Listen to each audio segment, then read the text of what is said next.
All right, we are at the top of the hour. Delighted to have so many folks joining us from across the country. My name is Dr. Joel Thiessen. I'm professor of sociology and director of the Flourishing Congregations Institute here at Ambrose University. And we're delighted to have you at this webinar titled Minority Report, Christian Witness in a Secular City with Dr. Ross Lockhart, professor of mission studies and dean of St. Andrew's Hall at the University of British Columbia. This is the first of 4 webinars that we're hosting at the Institute in the coming academic year. And each of these webinars will focus on different ways or different aspects of different internal markers of congregational flourishing. And so today's session will include a 20-minute presentation from Ross, and then we're going to open it up for 10 minutes of Q&A. And then for those who wish, after the Q&A, we'll have some options for a breakout group. You don't have to stick around for that, but it's a great opportunity for some who want to network a little bit with others who are here and talk a little bit more about some of the application of some of the ideas that we'll learn about today. A few logistics before we begin. We are recording this webinar and we'll make that available afterwards. If you have any questions that you want to raise for Ross following his presentation, I would encourage you to insert those into the Q&A box. And so that's at the top of your screen. And then we'll follow those along during the presentation, and then I'll moderate our discussion afterwards. So without further ado, I'm going to hand it over to friend and colleague Ross Lockhart, who's going to lead us in this presentation. So Ross, over to you. What a gift to be here. Thank you, Joel, so much. And thank you to the Flourishing Congregations Institute. I have always been so inspired by your work, the work that you do, Joel, with your colleague Arch and others there. And welcome to all. My prayer is that this conversation today will be encouraging and inspiring for you. And I'm keen to hear feedback, both in the question answer time that Joel mentioned, but I hope you'll stick around for the small groups that follow as well.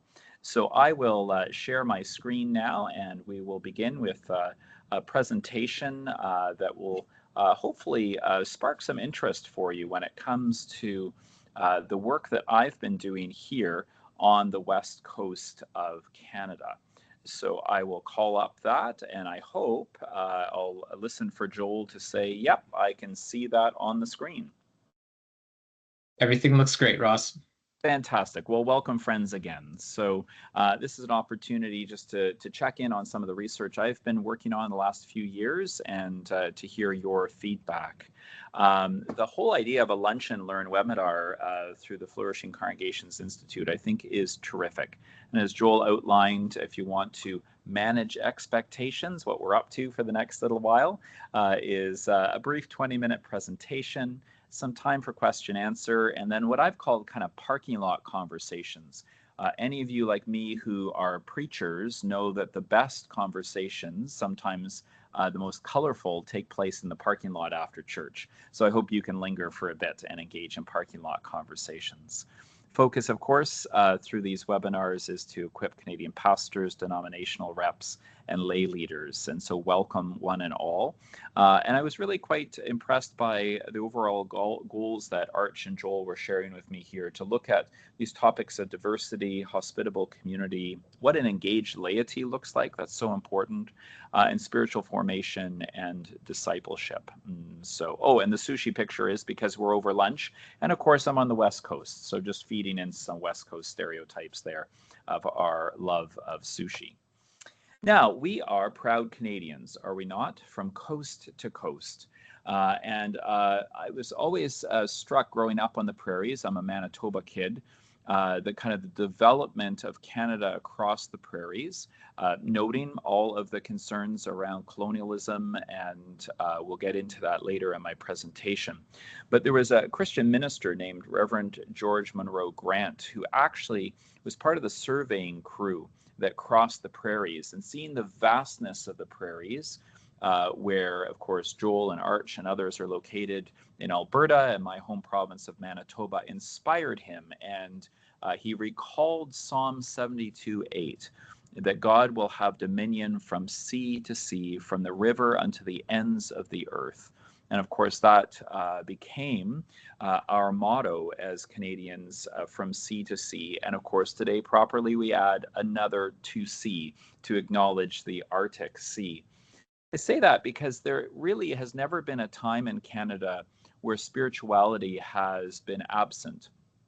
From our First Peoples, Indigenous spirituality, to settler spirituality, there has always been a presence of spiritual awareness amongst Canadians. And this can be detailed, of course, through census taking. Our first census in Canada as a Dominion of Canada, or making our way towards Dominion of Canada status, was in 1871. And that's quite a remarkable thing, just 4 years after Confederation. But when you look at the statistics from that first census, already in 1871, there was something a bit peculiar about the west coast of Canada, where I have lived now for 2 decades. There were fewer people here on the west coast who identified with the Christian majority identity of Canada at that time. And it's always been a puzzle to me trying to figure out the West Coast and thought and belief patterns here. When I moved from Ontario years ago, first as a congregational minister, and then in my role as a professor and now dean at St. Andrew's Hall on the UBC campus, my former dean who hired me, Stephen Ferris, said, "You'll love the West Coast. Think of it like emigrating to a new country. It is unlike anywhere else you've ever lived in Canada." And I found that to be true. There is something about this place. I often joke that the hardest thing about preaching heaven in Vancouver is people think they're already there. And so when we notice nationally this decline in religious affiliation, we're going to spend most of our time looking primarily at the West Coast. But I want to flag, wherever you're joining this webinar from, no doubt you have experienced the same phenomenon. And so colleagues Brian Clark and Stuart McDonald at Knox and Emmanuel colleges at the University of Toronto have done a fine piece of work. Some of you on this webinar have read it. If not, my hope is to fill your Christmas wish list with some books you might purchase through this brief webinar. Of course, put Joel and Arch's work on the top of your list and fill stockings with other suggestions. But here they look at the status, Statistics Canada data coming in through the census, through the 1940s, through the 2011 census. And their outcome probably will not surprise you. They pinpoint the mid-1960s as a time in the life of Canadian society when people started to disassociate with Canadian Christian denominations. And so they speak in terms of this new era we're entering into as a post-Christian era. And there are so many factors, of course, at work here. Canadian missiologist now living in France, Sam Chase, writes this: "Something is very different in the current Canadian zeitgeist compared to one, say, 30 years ago. There is a growing rejection of Christianity. Christianity is not seen as having a positive influence in the Canadian mosaic. The question being asked today is not whether Christianity is true, but whether it is good for Canada and for being human. Increasingly, the answer is no." So that's a hard word for us to hear as Christian leaders. Now, the particular place where I'm located on the West Coast has this curious background of being a place where Lynn Marks, in her absolutely fantastic look at 19th century, the 1800s, British Columbia, settler religion and irreligion, in her book Infidels and the Damned Churches by UBC Press. In it, she makes the argument, and I should say she's a historian at the University of Victoria, in it she makes the argument that Christendom was actually never fully established on the West Coast compared to back east, as we say in British Columbia, Toronto the Good, and so forth. As a result, what British Columbia really reflected was a place where primarily young men, young single men, came from other parts of North America to make it rich quick in the gold rush, other kinds of mining, forestry, fishing. And it's an extraction economy where you try to get rich and get out. I wonder sometimes whether that DNA continues to show its marks here in British Columbia. I can tell you I've been to so many dinner parties in Vancouver where eventually the conversation turns to, when you sell, where are you going? Lynn Marks, a PhD student now at Thompson Rivers University in Kamloops, Tina Block, continues that research and pushes it into the 20th century.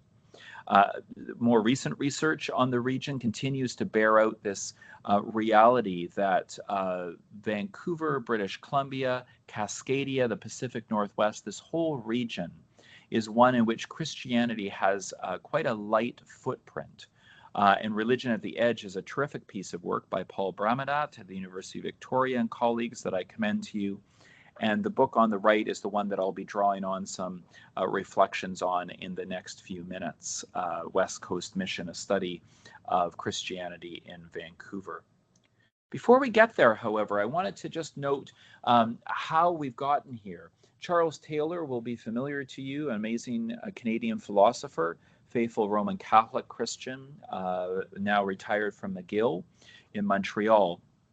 And he notes the movement of secularity over time and reminds us that it was the church itself that first established the sense of what's sacred and profane, holy people doing holy things, and the rest of us, the butcher, the baker, the candlestick maker.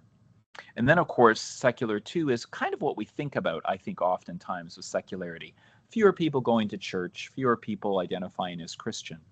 But of course, he pushes us further with Secular 3 to remind us that actually the conditions of faith themselves have changed, where not only is it entirely possible to be a secular person today without any kind of social stigma, but even people who claim to be religious probably live their everyday ordinary lives just like their secular neighbor. So today it's raining in Vancouver, and instead of sitting down to pray to ask God what the weather was, I went to my Weather Channel app on my phone. I'm sure my secular neighbor did the same. What does that mean for us as faith leaders, though, as we're trying to make sense of this? I live on a nearby island in Vancouver. It's still part of Metro Vancouver, called Bowen Island. And I was on the top deck recently, coming back home, and there were two couples, one clearly from Vancouver, hosting friends. I overheard, I love to eavesdrop.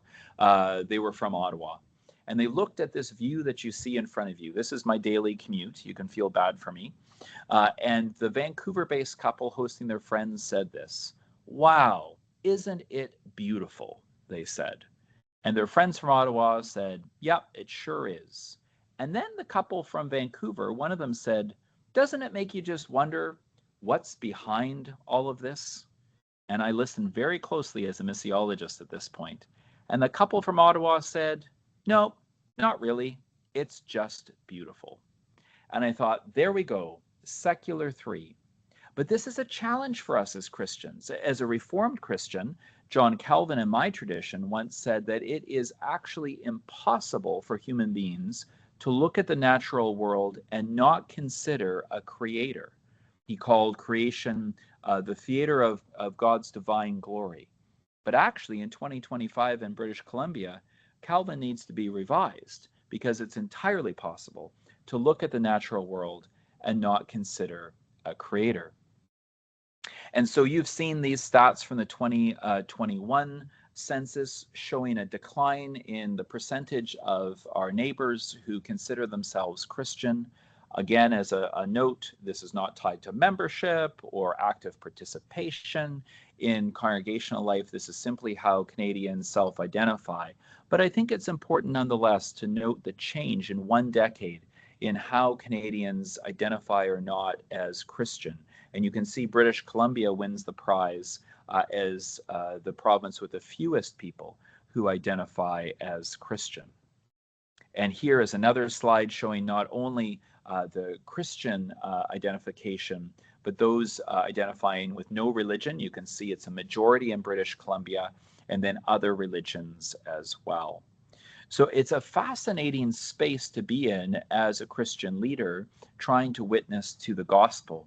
And really, in many ways, that's what drove me to the research project that I'll spend the last few minutes talking to you about, based here in beautiful British Columbia, particularly in the city of Vancouver.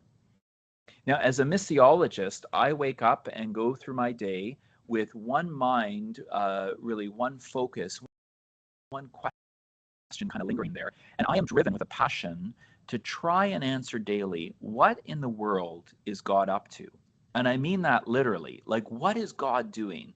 Fellow Vancouver-based missiologist Alan Roxborough would say that we're called to be detectives of divinity. We're looking for clues, dusting for divine fingerprints, to try and see in this world that God created but often goes unrecognized in, where might we see God at work? And so I've been doing this work with colleagues here in our Center for Missional Leadership at St. Andrews Hall for the last decade, producing resources, wrestling, trying to figure out Christian witness, particularly here on the West Coast and the Pacific Northwest.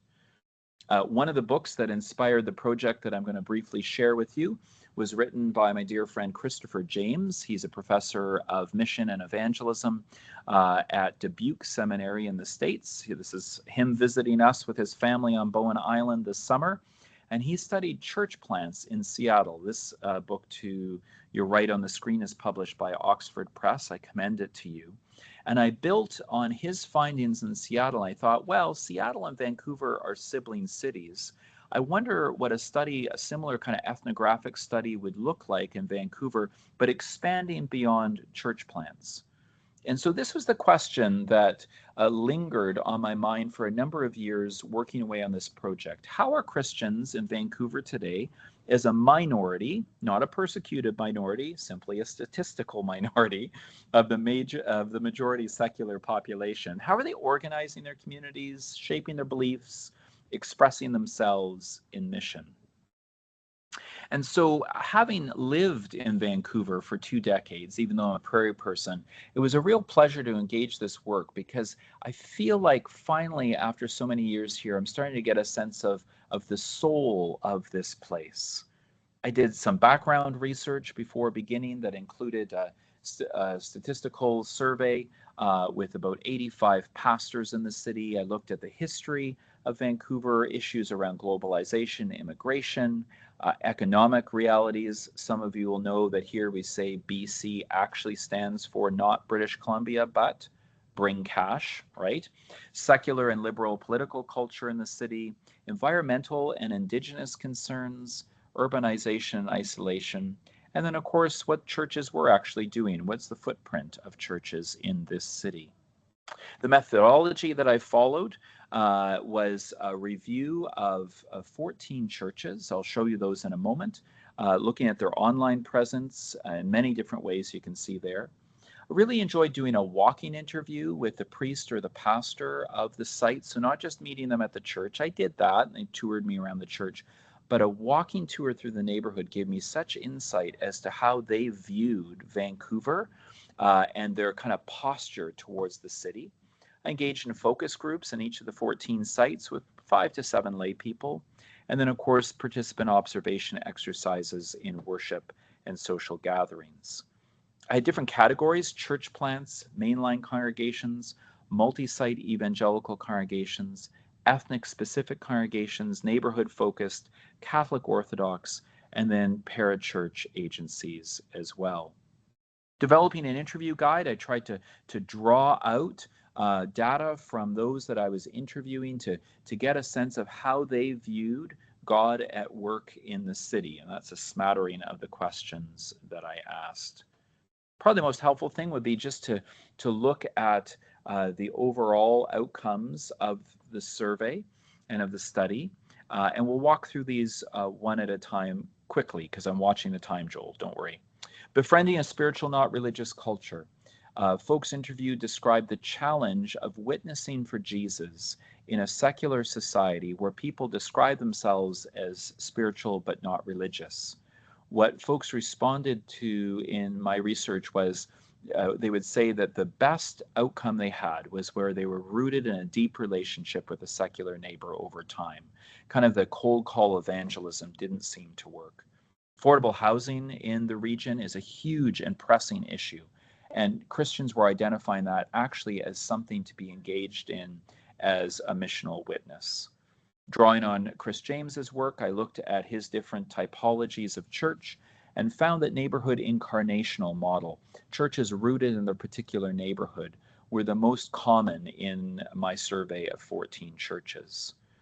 Christians were upfront about the challenge of Indigenous settler history and how that was often a mark against Christian witness in this city. And their commitments, their true commitments, I was actually quite touched by their commitments to reconciliation, were strong.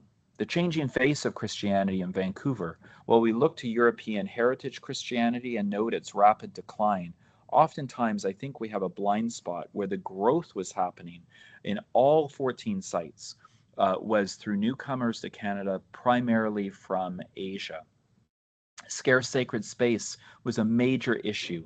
We're under 300 ecclesial spaces in the city of Vancouver now, and rapidly declining as churches are aging out, and rather than giving those buildings to new expressions of Christians, they're often selling them for condos. Finally, ecology and theology, where they found, in Charles Taylor's language, overlapping consensus was so often in the shared love of nature, what Paul Bramadat has wisely labeled reverential naturalism as a core belief that's shared in common in this region. So as I move to close, and we'll go into question answer, some things to ponder for your own practice of ministry. First of all, there was a strong emphasis upon mission through relationship in this study. There was a sense in which, in order to truly share the gospel, to share and show the gospel, one needed to be rooted in deep relationships with their neighbors. Second, mission through creation care was highly valued. That Christians felt it was important to demonstrate their shared love of the natural world and care for it as a witness to the gospel. Third, mission through walking worthily. That's the gross grind for those who know Vancouver. There was very clearly a sense of an awareness of mission history and the negative image that some have of Christianity, and the desire in that Pauline epistle way to walk worthy of the gospel, that one's own discipleship might demonstrate who Jesus is. Finally, mission through the church that God is bringing, a posture of openness, hospitality, and flexibility as those from non-European heritage really take over the leadership of the church in Vancouver. So that's it from here on the West Coast. That's my dog Darby, my Airedale Terrier. I always put her in every slide deck. And we're going to have some questions for you in a moment in the parking lot conversations, but just an invitation for you to think about what I've shared briefly. How does that connect with your own practice of ministry where you live in Canada? I'll stop sharing now and thank you very much for your attention. I look forward to actually being able to engage in conversation. Over to you, Joel. Excellent. Thanks so much, Ross. Super interesting. Want to highly recommend your work to those of us who have joined us here. Maybe I'll begin with this question. You've helped us understand very well kind of this local culture and dynamic in Vancouver and British Columbia. What's your sense of how prevalent these themes and ideas might be in other parts of the country that maybe aren't as secular, or some of the experiences you have in BC, but maybe are moving in some of those directions as well? Yeah, that's a terrific question. I think it has to be nuanced. Every region has its own particularities. I was just in Montreal last week for a future church gathering put on by Acadia. And I'm humbled every time I'm in Quebec. I don't understand Quebecois secularity. I try, and you and I both have amazing colleagues there who do great work, but that has a different kind of feel. I think overall, though, some of the outcomes from this study are applicable. I spoke in Charlottetown and PEI last year and presented some of this work and simply invited people to say, do you see this present in a place like PEI? And it was amazing to see, including around the changing face of Christianity. They had clear evidence in the congregations that I visited there that that was happening. So I think there are, of these categories, I think to a greater or lesser extent, I think you can say that you're seeing this across the country as we become a more diverse and secular nation. That's great. Thanks, Ross. Again, a reminder for folks who are joining us that you can add your questions to the Q&A tab, which is located at the top of your screen, and then I'll work through those there. Ross, one question of whether you talked with the Catholic Archdiocese in Vancouver, and what did you learn about their posture, leadership, and kind of fruits of their labor? It's a terrific question. I was speaking at the St. Mark's, my dear friends at the Catholic College here, and bragging on you and Arch recently for your amazing work with Catholics and research in Calgary. So we had Holy Rosary Cathedral as one of the 14 sites, the Roman Catholic Archdiocese Cathedral, and folks like Father Nick Mazel, were very generous with their time. And they were also pretty honest about the significant impact of immigration here in Vancouver, primarily Filipino immigration, and kind of playful throwaway lines like, without Filipino immigration, we would be in trouble. But it's not just Filipino immigration. There's a parish within our Archdiocese of Vancouver, has about 3,000 members, primarily South Korean Catholic. And so we're seeing amazing things. Because I studied the cathedral and would go there for services, it was quite noteworthy that for multiple services, not just Sunday Mass, I would attend kind of occasional services, Latin Rite and that kind of thing. And it was overwhelmingly non-Caucasian participants, often Filipino. So quite a remarkable thing too. To ignore that, I think, is to ignore it at our peril. It really is quite a transformative experience, and the leadership were recognizing that as well. Yeah, absolutely. As a missiologist, what are your recommendations for churches in Lower Mainland specifically, kind of drawing on some of your research? Yeah, thank you so much. I mean, I am hopeful about Christian witness, not optimistic, hopeful, because the gospel makes me that way. And so when I think in terms of Christian witness, it certainly is changing. I would say that recommendations would include neighborhood incarnational impact. I ask churches 3 questions normally. Why Jesus? Can you figure out, can you articulate why Jesus matters, what he saves us from, what he saves us for? Why church? Because these days people are privately faithful. They can say I'm a Christian, but they don't go to church. And not only why Jesus, why church, but I also ask why this church? What are the charisms of your local church in this neighborhood? And how do you provide hospitality and welcome? Joel, you're aware of the Vancouver Foundation's Connections and Engagement Report in 2016, 2011, and then 2016. The results were dismal. People feel so isolated in this city and have very few social connections. Churches continue to be a place of deep meaning where we are known, where we are loved, where we connect with a Savior who claims us as his own. And so I think churches often forget that the core gift of the gospel of life with Christ and his people is something that is still greatly desirable. Indeed, indeed. A question from our mutual friend Sam Reimer out on the East Hey, Coast. nice. Yeah. Is your sense that the new Canadian and ethnic churches have limited connections with non-immigrant churches? Are they mostly reaching out to other churches or groups in their ethnic groups? Yeah, boy, that's a great question. And Sam, it's lovely to have you join us. You would probably be in a better position to answer that.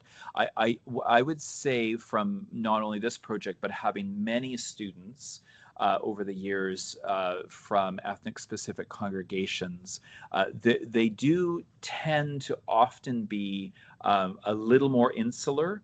And some of that is just the hard work, especially of new Canadians trying to adjust to a new culture, new language, preserving some of the culture that they've brought from their country of origin. So I wouldn't necessarily suspect that they're unwilling to engage. I think where you see it is in the second gen, the 1.5 and second gen. That's where in Vancouver, at least, we have 2 churches in the study. 10th Church, which is part of the Alliance tradition, and Tapestry, CRC, are both multi-site churches that interviewing folks like Ken Shikamatsu, the senior pastor there, Albert Chu, my dear friend, who's the senior founding pastor of Tapestry, they would say they're a bit of a catch-all If you're born and raised, or 1.5, let's say Korean Presbyterian, and you marry Chinese Baptist, you don't want to go to your parents' churches at all, right? You're respectful. So you find what I call a Pan-Asian congregation where you can go that often is evangelical enough. This is what's been reported to me. Evangelical enough that the parents are happy, but socially minded around social justice issues that 1.5 and 2.0 Canadians feel like they're at home. Yeah, I'm gonna ask just one final question. There's some we won't get to, but I'm cognizant of people's time, and we're gonna go to these parking lot conversations as you framed. What gives you hope? You've spent time with these different congregations, you've written this book, you've interacted with church leaders and scholars, etc. What gives you hope as you think about all these things together? What a great question. Thank you so much. As I came to the end of the research, you can look at stats, and I don't want to misrepresent. Christianity numerically is declining, but I think it's also changing as it's declining numerically. And my hope is in the vibrancy of these communities that I visited, the passion for Jesus and for the gospel, I have to say, the real sensitivity to mission history and colonialism, the desire to make right. I mean, I visited the Armenian church. They were actively engaged in reconciliation. And they said to me, I remember the priest and a number of leaders said, genocide, we know about genocide. We want to work with First Nations peoples. So there's this sense in which I think, I'm not sure as an old man, I'm already old, but as an old man here in Vancouver decades from now, I'm not sure I'll recognize a lot of the Christian church, but I'm hopeful that what God is shaping will be a more vibrant witness maybe than what we've had in the past. Thank you so much, Ross. You have an amazing gift of being able to articulate things clearly and concisely, and in a winsome way to draw us in to want to learn more about the topic. So thanks for just sharing graciously and leading us based on your research. I look forward to engaging that more moving forward as well. Um, for those who have joined us today, so delighted that you've done so. I'm just going to share a screen. Give me 1 second here. That will tell you a little bit more about our next webinar. Here we go. We'll be delighted if you join us for our next webinar with Angela Reitsma-Bick, the spiritual discipline of deconstruction, on Friday, November 28th at 11 a.m. Mountain Time. This draws on her recent book with Peter Sherman titled Blessed Are the Undone, Testimonies of the Quiet Deconstruction of Faith in Canada. Has garnered a lot of attention in a lot of circles across the country. And so we're delighted to have Angela join us on the 28th of November. So please scan the QR code, or you can visit our website and you can register there, and please share the word with others as well. Also, as part of our commitment at the Institute to provide Canadian data for Canadian church leaders, always want to remind you that on our website, we have a number of resources, different studies that we've been part of, and along with those that we've curated from others such as Ross across the country. And so please visit our website. You can subscribe to our Flourishing Forward updates, where we release new research every couple of weeks from scholars across the country. You can attend, of course, webinars like this, and you can watch past ones. We have those available on our website and our YouTube channel, and then many other church training resources as well. So invite you to check that out and share that with others as well. As mentioned before, for those who are interested, you're welcome to stick around. We're going to go into some breakout groups in a moment. For those who don't want to, totally fine. We want to thank you so much for joining us. I want to wish you a fantastic Thanksgiving weekend ahead. And we'll sign off for those who are going to conclude their time with us now.